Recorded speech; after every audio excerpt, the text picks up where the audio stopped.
I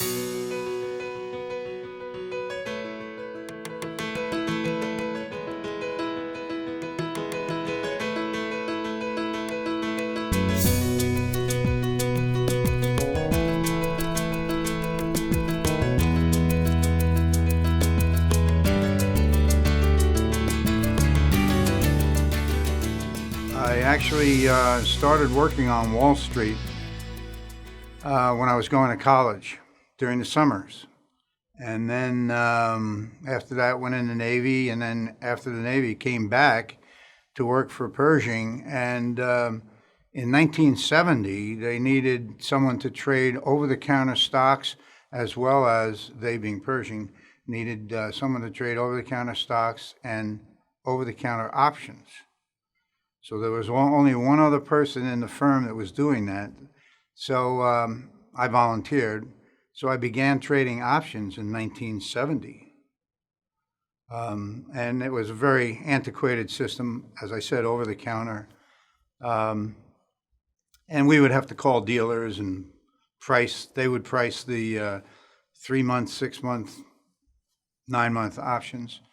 And then we got word that the people at the Board of Trade, the leaders of the Board of Trade, wanted to start a listed options business. And I worked for a man named Les Pilblad, who was hired around the same time I started trading options. And he was involved with options in the past, so he had a great reputation. And the people from the Board of Trade knew of Les.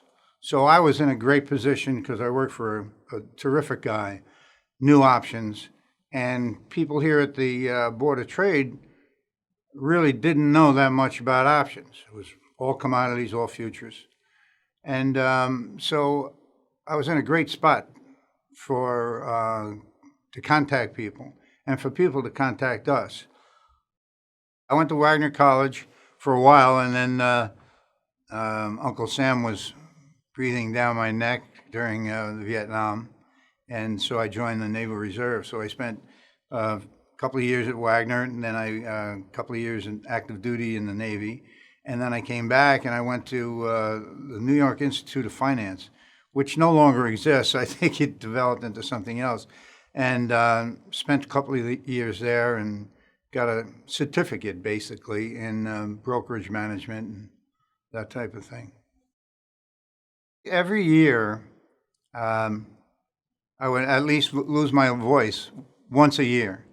And then I'd always have a cold or a virus, being close in proximity with all these people in the trading crowds. So you could always count on some colds and losing your voice. But later on, now I have a hip replacement, a bad back, and I often think that it's related to my days on my feet all day, every day. Well, as I say, I was a young guy when we came out in '74, and I had a 9-month-old baby at home, and my wife was originally from New York like myself, and really wasn't hepped up out of moving out of New York and moving to Chicago, but we're still here, and it's been a great life out here in Chicago. Mostly the people. I've met some great people throughout my career. A lot of integrity, professionals. Learned a lot from them every day as far as trading on the opposite side of some good traders and some great people. And it was a lot of fun. A friend of mine that I knew was one of my brokers, actually. And he grew up in New York, and I convinced him to come down to the floor. He was working for a bond house here in Chicago. And I said, come down to the floor. But as he always put it, if you really liked high school, you'd love the CBOE. 78 was really ugly, probably before a lot of people's time, but 78 was ugly. 87 was, you wondered what you were going to do the next day. And it was scary for all of us, not only member firms and our customers, but especially for the locals. I felt that I felt bad for a lot of people that didn't make out too well in those environments. And also the amount of business that came into the exchanges was uncontrollable. And that's what led to basically the technology later on. But it was very hard to monitor things, to keep some semblance of order.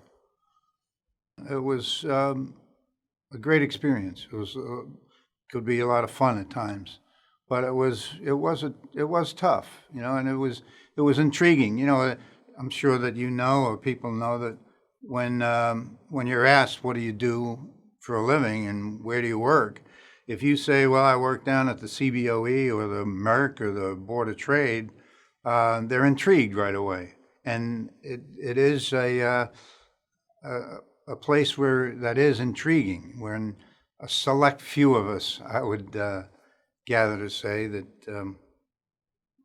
it's flattering. Advantage Futures is proud to sponsor JLN Video Series. Many include a recurring theme of people helping others during critical times in their trading careers. Too often today, when traders need help the most, their call is met with numbers to press on the phone instead of an actual person. Advantage prioritizes you. Personalized service, competitive pricing, aimed at giving you every advantage. Make us your advantage. Advantage Futures. Using as an example the people that I mentioned, the Goldbergs, Dave and Bob, and the O'Connors. I didn't work directly with them, but they were real good examples of some fine people. Also, the leadership at the various exchanges. Duke Chapman was he was one of the chairmen of the CBOE. Great guy, good leader. I always looked up to him, and Wally Alk. But again, the people that started the CBOE, Board of Trade people, were excellent people. And then the innovators also at the Merck, Leo Melamed, who innovated Globex and really had a good technology mentality, that I wound up working a lot with the different technology committees and to develop that. Well, at times, in the early days, openings were controlled. All we did in the early days on the CBOE were trade calls. So you only went down the list of calls. But then, for instance, in 76, 78, around that time, business just became so hectic and so busy because there was so much paper flow, and those would cause openings to really be delayed. So if you would start at the top of the list with your nearest term call, and the stock would be volatile, it would move. Options were the option that opened first on the top of the list had no correlation to what was going on, 10, 15 minutes later. And the longer it took, the worse it got, especially for locals. But filling paper, it was pretty interesting too, because you had market orders and you had things that could get really out of skew. But it became hectic. And once again, with so much business, technology really was a necessity.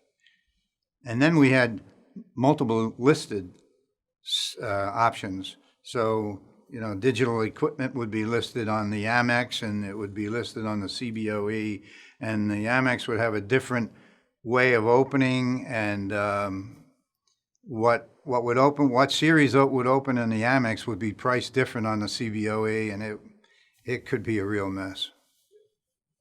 Well, when the CBOE had too much business, a nice problem to have, we recognized the fact that there was a problem with order delivery or order receiving, and there was just so much paper, it had to be automated. So that was just an order delivery system, how to get the paper distributed in the right way. Would electronics help it? Yes. And that's where the the OSS, the order delivery system came in. And I recognized it because you just couldn't control. We had to stop trading. So you'd have to control this with some type of system.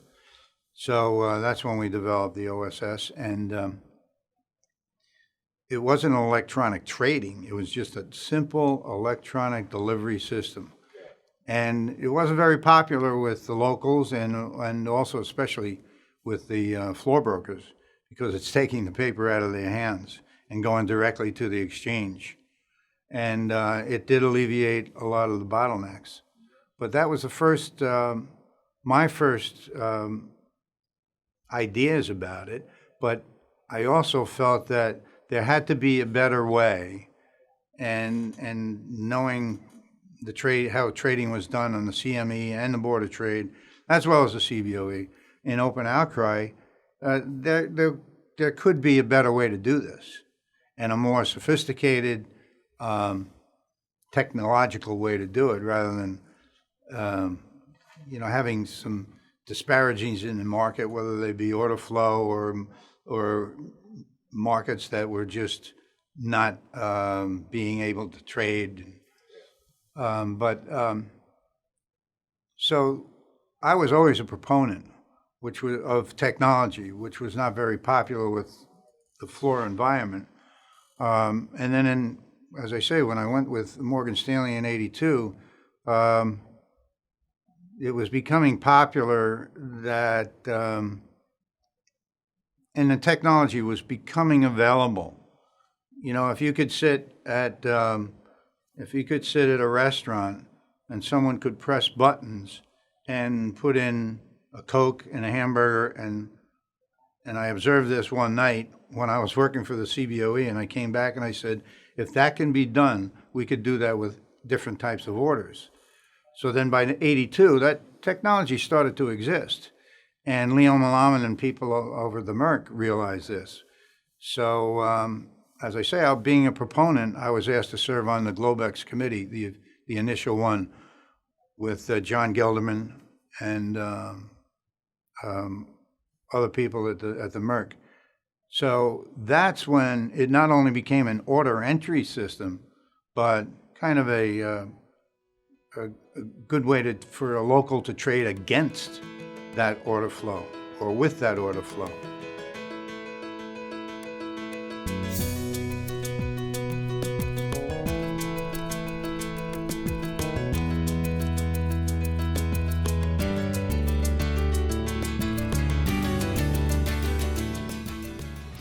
Advantage Futures is proud to sponsor this JLN video series.